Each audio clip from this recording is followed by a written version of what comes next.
first of all, what I want to do here is I want to explain to you what we're looking at. So first of all, what you're seeing here is, we'll get into the report that we're looking at right now, but this is the bar name. Again, this is the iPourIt tap room.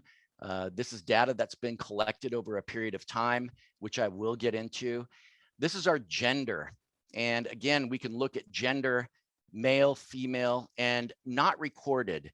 So many people, when they do check in, there are some operators that choose not to, scan a driver's license. If you do a manual check-in and you don't put in that data, you're not going to get any of the demographic data. So my suggestion as an operator that's using iPourIt, make sure you scan that driver's license, because this data is going to be very helpful in making decisions that are successful in your business. If you look below here, you can see that we have gross revenue, and we also have occupancy. So you can see over this period of time, there were roughly 132,000 people who visited this location. And you can see that roughly 1.3 million ounces was poured. My date that I have here, I like to go back to 2019 because 2020 is not the best story. So you can see here that my date starts on the 1st of January and ends the end of December of 2019. We also have some date ranges that you can change. Look at it by the last 30 days, by the last 7 days, by the last week, last year, et cetera, et cetera. So you can go quickly to the data that you're interested in looking at. If you look down here, and we'll get into this in just a minute, these are all of the reports that we have already pre-built.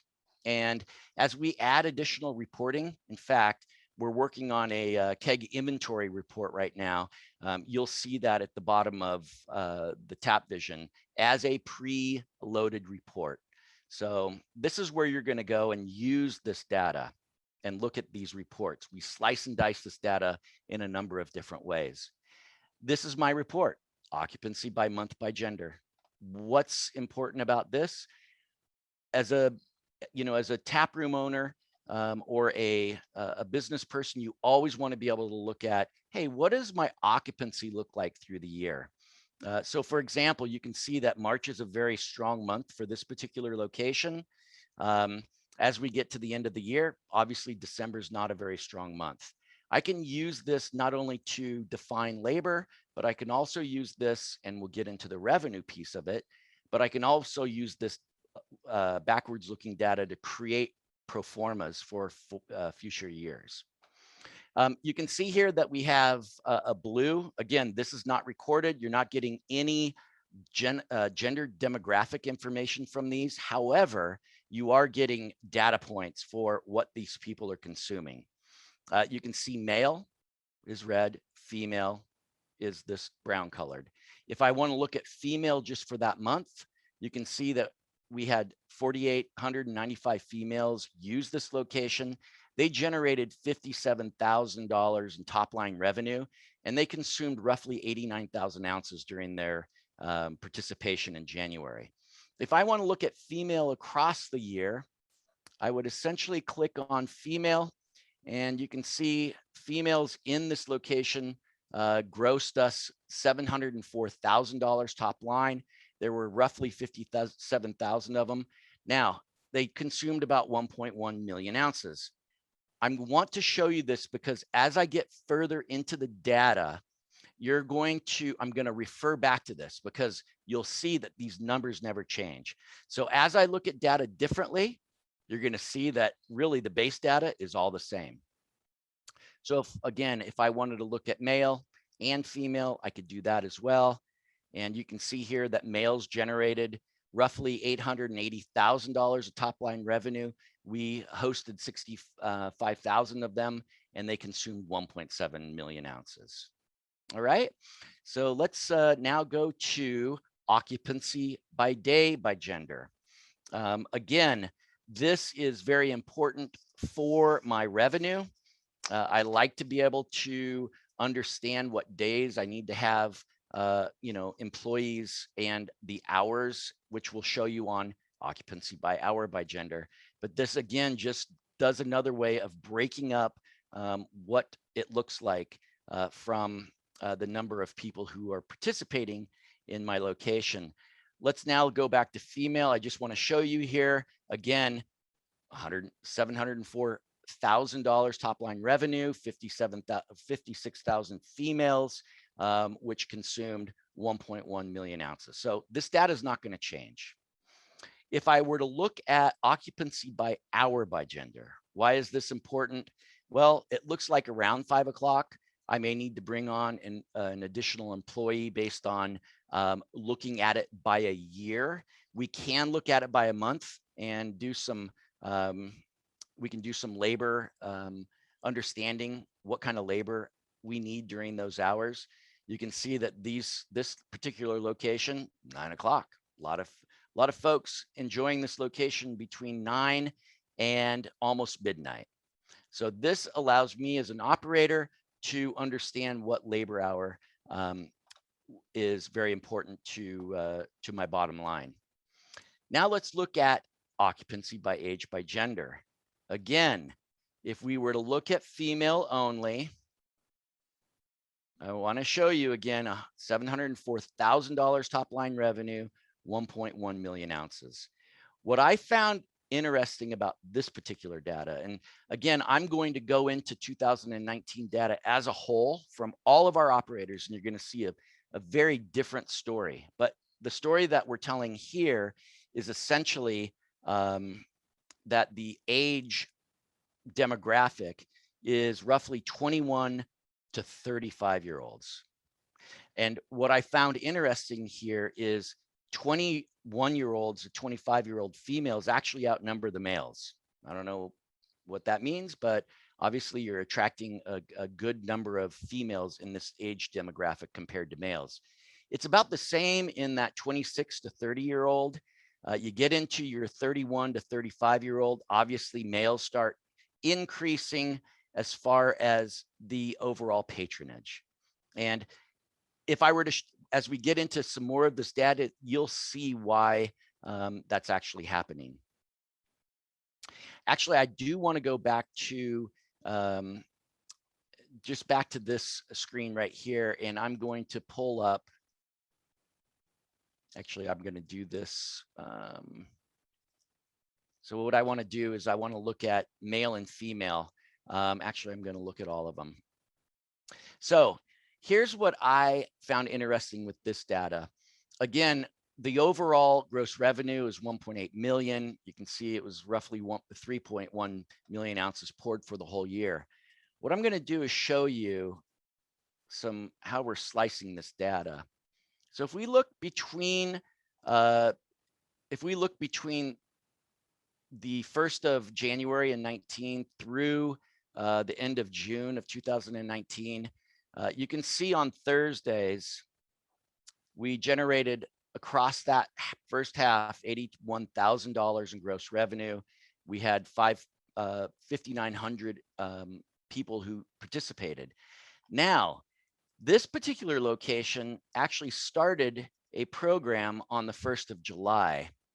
And I'm going to show you how this affected their business. This program was Trivia Night. And you can see here, if I were to look at Thursdays in the second half of the year, my gross revenue increased to 123,000. I was able to bring in 7,600 people on Thursdays in the second half of the year. And obviously my volume went up. I'm going to do the quick math for you. First half, again, we did roughly 81,000. The trivia program cost $150 per week in the second half. We spent $3,900 in costs associated with that particular program. Our program revenue generated $42,000 in upside for this particular location. Now, $3,900 spend, $4,200 take. That is definitely a nice payback. Now, what are the additional benefits? Number one, greater brand awareness. We get repeat visits from our patrons, maybe on Saturdays or Sundays. And then, of course, it gives us additional program effectiveness. We can drive other programs and measure them. I want to do karaoke on Wednesday nights. This gives me an idea when I first start my program, and I can watch that benefit and the opportunity that I'm getting from that program, from a top line revenue and from my occupancy. So that gives you an idea, how you want to use this data. Going back to occupancy by age, by gender, I always, whenever we talk to potential operators, we always discern female from male. Very important, because the strategy associated with a female, depending on her age, is very different than what we're strategizing for a male. And as we get further along in this data, you're actually going to see that show up. And it's fun to watch, because we talk about it, we have all this data, we look at it, and we interpret it for potential operators. So you will find, again, if I were to click on females across the board,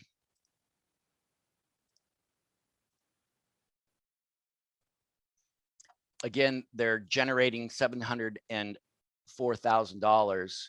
If I were to go to my males, they're consuming just a little bit more in gross revenue, but you can see here that their volume is quite different. So when we get into this next piece, average ounces, total ounces, average spend, you'll see that the female during this particular period of time, their average ounces per visit to the beer wall is 5.1 ounces, although a male is 6.6 ounces. And many of you can probably deduce what the reason that is.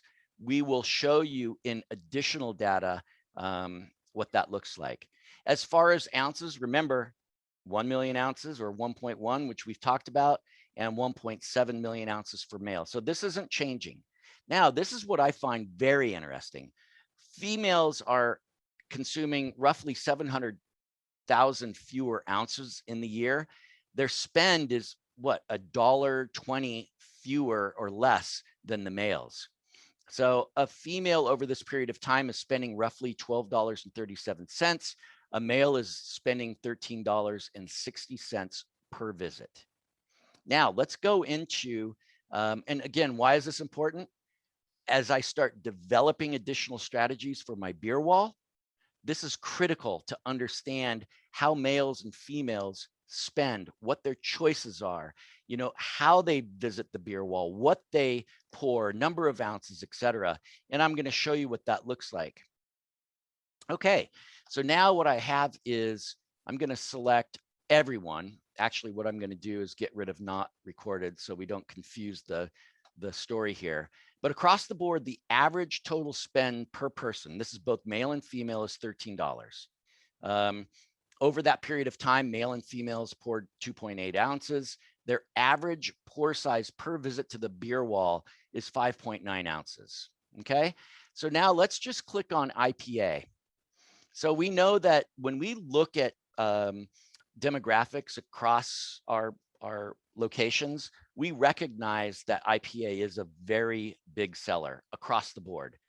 But if you look at an IPA, a person who is consuming IPA will consume $13.83 on average. So that means that person is participating with an IPA during their visit to your location. And the average person, when consuming an IPA during their visit, is roughly 6.5 ounces. Now going into lagers, again, you can see it goes down a bit, but they're pouring more ounces when they're visiting to participate with a lager. And that will make sense when we go a little bit further. So now let's look at females. I love this whole story right here. This particular location, you can see white wine was the #1 selling product on their beer wall.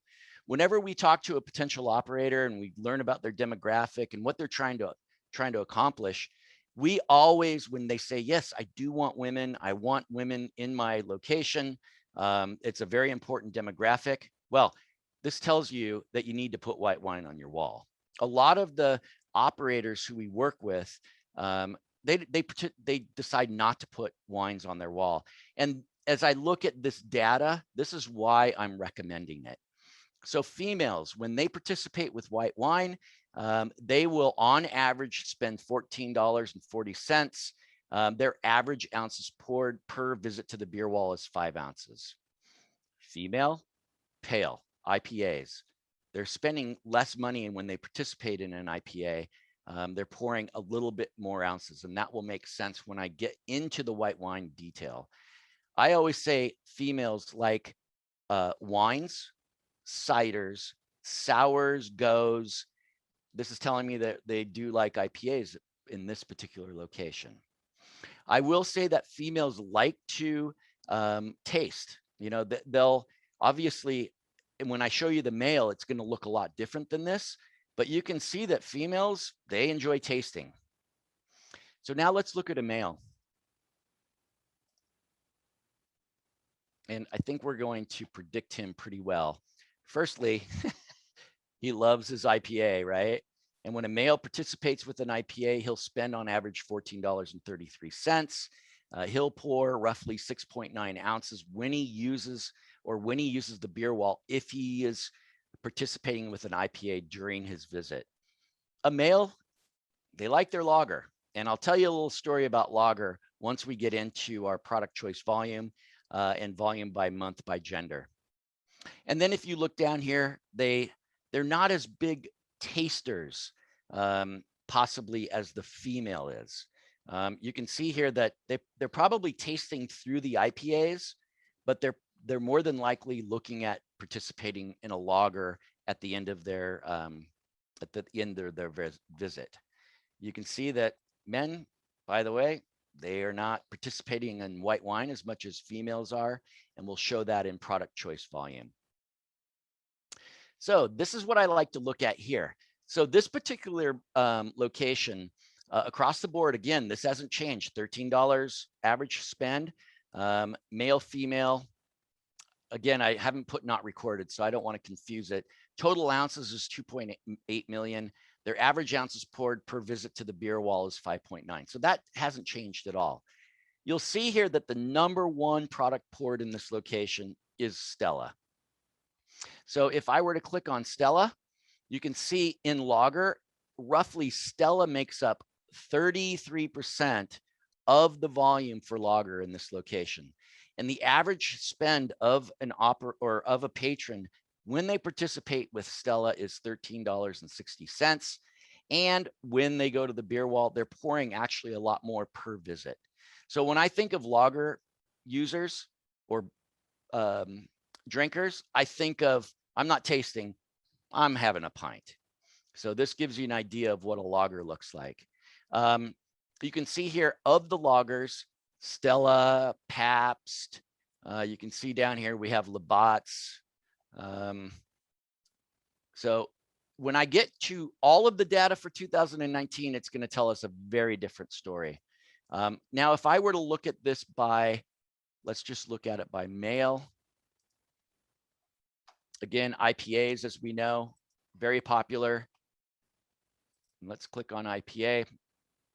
A male who's participating in IPA, it looks like they're tasting quite a bit, because if I look down this list, there's tons of IPAs on here. Their #1 is Pernicious. And if I were to click on lager, here again, we have Stella, right? But you can see some of the other ones that they're participating in. Now, if I go to female, again, I like looking at this information. White wine. Their primary consumption in the white wine market or in the white wine choice is Prosecco. In fact, if we were to look at Prosecco, the females are, you know, almost half of what they're consuming is essentially Prosecco. So is white wine important? Absolutely. Of the white wine, is Prosecco important? Absolutely.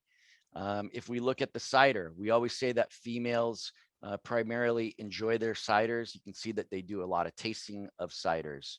They do enjoy lagers. Again, they're at Stella Artois. When I get into the 2019 data across the board, you're going to see that Bud Light and Michelob Ultra come in. So you'll see that here shortly. Volume by month by gender. These are ones that you can look at in detail as far as number of ounces. What I do want to do is go to gross revenue alcohol by month. What I like about this is it allows me to look at a particular product. So let's go back to our white wine. And we see that the average spend on white wine for all genders, let's just go to our males and females, is $6.27 per pour. And every pour that they're pouring is roughly 5.1 ounces of white wine. So now if I look at females, again, they're spending $6.26 and they're pouring 5 ounces. So in most cases, when our system is programmed and configured in the market, we're allowing up to 6 ounces of wine to be poured, which actually equates to 16 ounces of beer. So this is primarily why you're seeing the 5 ounces. Now let's go to, and I haven't even clicked on this one before, but here's a seltzer. You can see that the average spend per pour on seltzer is $3.50. They haven't actually served a lot of it. They're pouring 7.4 ounces. Let's go back to females like IPAs. We know that. Pale ale. You can see here that they're spending roughly $3 per pour on IPA, and they're pouring 5.6 ounces. Now, if we were to go to male, let's take the females out here. Again, we remember IPA is a #1 product for males. You can see here that males will spend roughly $3.72 per pour on IPAs. They'll pour 6.9 ounces on average per pour. Now, if we were to go to lagers, you can see here, it kind of changes a bit. They're only spending $2.86. And again, which makes a lot of sense, they're pouring more ounces per pour. So this gives you an idea of, what type of products you want to put on your wall and what is effective as far as top line revenue and as far as profits. So I'm just going to look at the questions real quick here. Okay, so the first question, this is anonymous. So is the scanning of the driver's license confirming the driver's license's legal date of birth is over 21, or are you just scanning for analytics? Number one, we're scanning the 2D scan strip on the back of the driver's license. So is the driver's license legal? The answer is if it doesn't match the front, then yes, it's not a legal driver's license. So the operator is going to have to look at that, obviously, when they're coming in. And number two, if that driver's license is no longer valid, meaning it's expired, it will tell you in our system there has to be an override to allow them to come in. The other thing I love so much about the driver's license is if someone were using that driver's license currently in your location, and hey, I'm going to just pass it to my buddy, he's 20 years old. He comes in with his buddy's driver's license. It's not going to allow them to check in because it's going to say it's already in use. In fact, if I were operating, I'd pull that driver's license. As far as, are we going to tell you it's 21 or over? Absolutely. So we get their age. How many taps does this location have? And Jordan, I believe this location has roughly 60 taps. So I guess I'm now going to move on. Okay. So let me get my other data here. Make sure this is, I want to make sure style choice, product, revenue by hour, by gender. Oh, I do want to show you one other.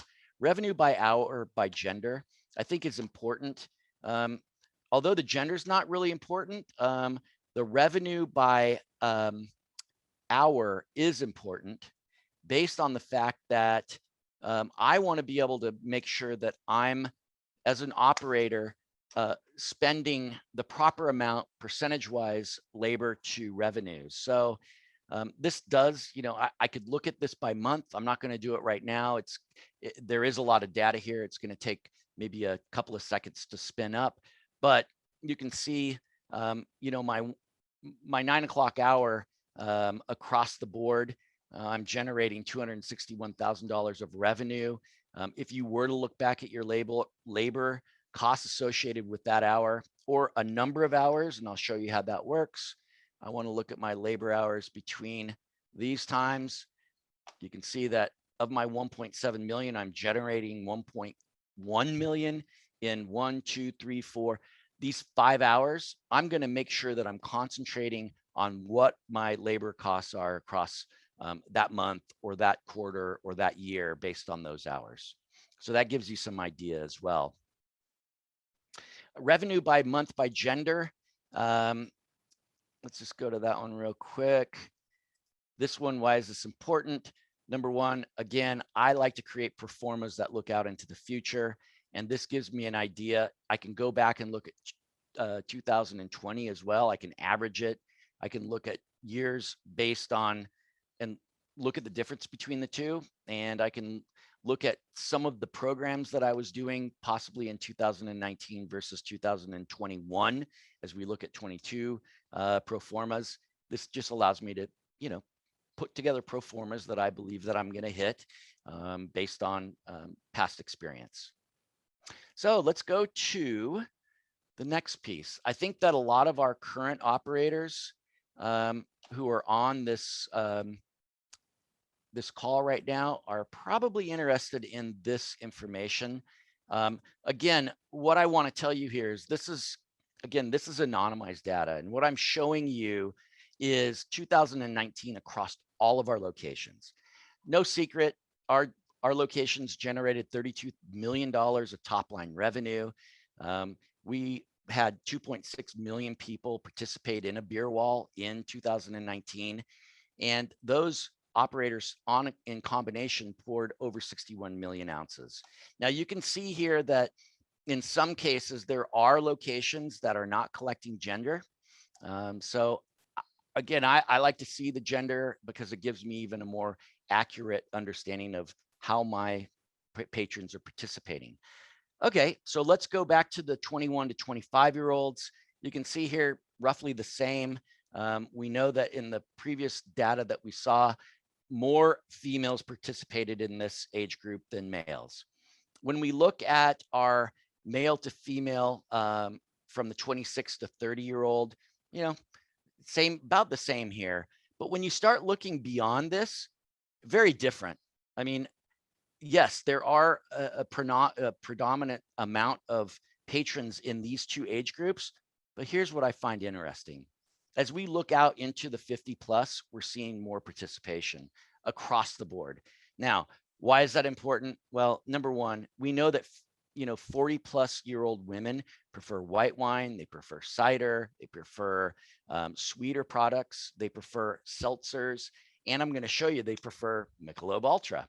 As we look at the males, we know that males participate, we call them loyalists. They participate with lagers and lighter beers. They drink their dad's beer. So this is really important. If I'm near an event, take for example, I'm near a ball field and I know that I'm going to be getting in male and they're going to be older.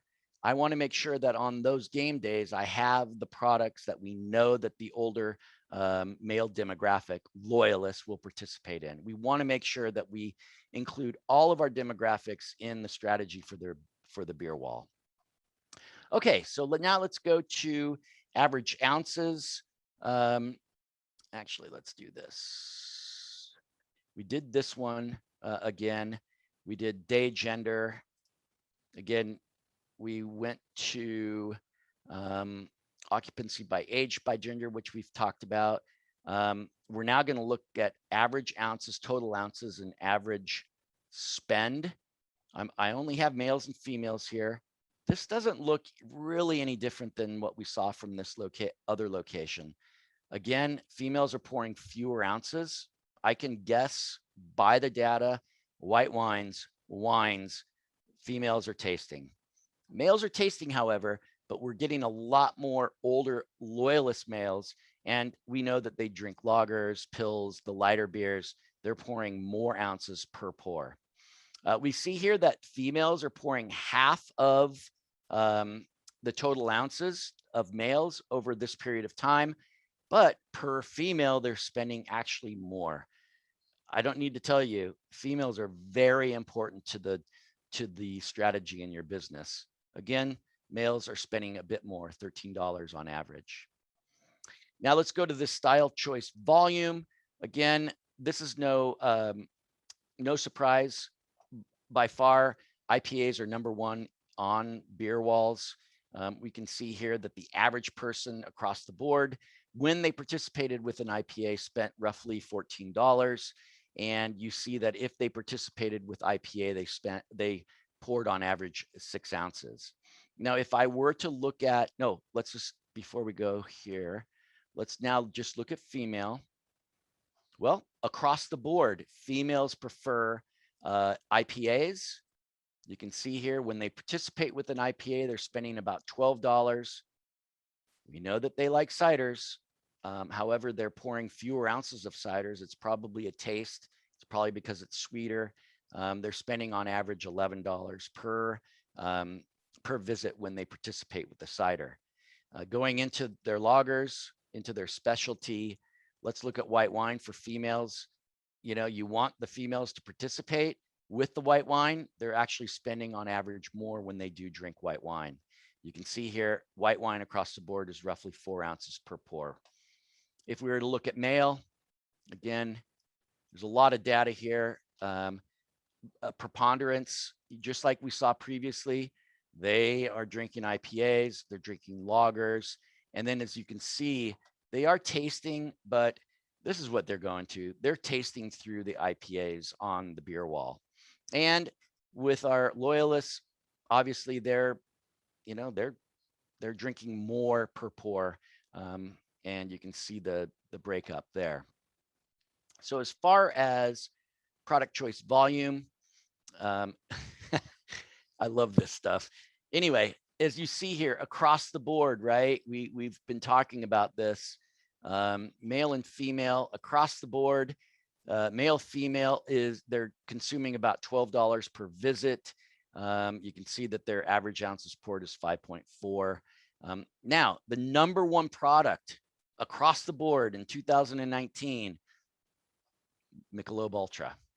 So when I explain to people who are thinking about doing it right, I want to do it right with the tap room, or I want to do it right with my casual dining location, I'll tell them, you need to put on a Bud Light, you need a Coors Light, you need a Michelob Ultra. I know that they go cross-eyed on me, but our data is telling you that this is a very important product. Now let's look at across the board, the average spend per person when they participate with a Michelob Ultra is $12.56 per visit. And then they will pour on average, if they participate with a Michelob Ultra, 10.5 ounces. So that tells me in most cases, when a person is consuming a Michelob Ultra, they're probably consuming only Michelob Ultra. So going back to our data, again, Bud Light's number 2, Coors Light's number 3, Modelo. You get into your ciders is number 5, Stella, Pabst. Our first true semi craft beer is 805. So you can see here the interesting data that we're capturing from this. Now let's just look at male only. Take the females out of here. Again, no surprise. Males are drinking Bud Light, Ultra, Coors Light, Modelo. 805 is number 1 as far as their craft. If I go to IPAs, males, first one, Space Dust. Hazy Little Thing. These are large, Mind Haze, Two Hearted Ale. These are large domestic producers, although they are in this craft, this craft market. So again, when you're getting these products, people are choosing them. They are relatively less expensive from the cost side. So I suggest you bring on some domestic craft, so you can take advantage of the higher margins for these products. Again, lager, Bud Light. Now let's look at female. Get rid of these guys. Female, you can see IPAs and ciders. She's drinking Space Dust when she chooses IPA. She's drinking pineapple ciders. Ace Perry cider. Oh, it looks like we have a question. It's time for me to end. Okay, so let's do this. This is again, if anyone wants to get into more detail around TapVision, again, we can schedule you can call up your sales exec, Tom Jenkins, James Herman. You can call on Amber, who is our marketing lead. You can call on myself. Many of you I already know. Or when you speak to customer care, you can ask them as well.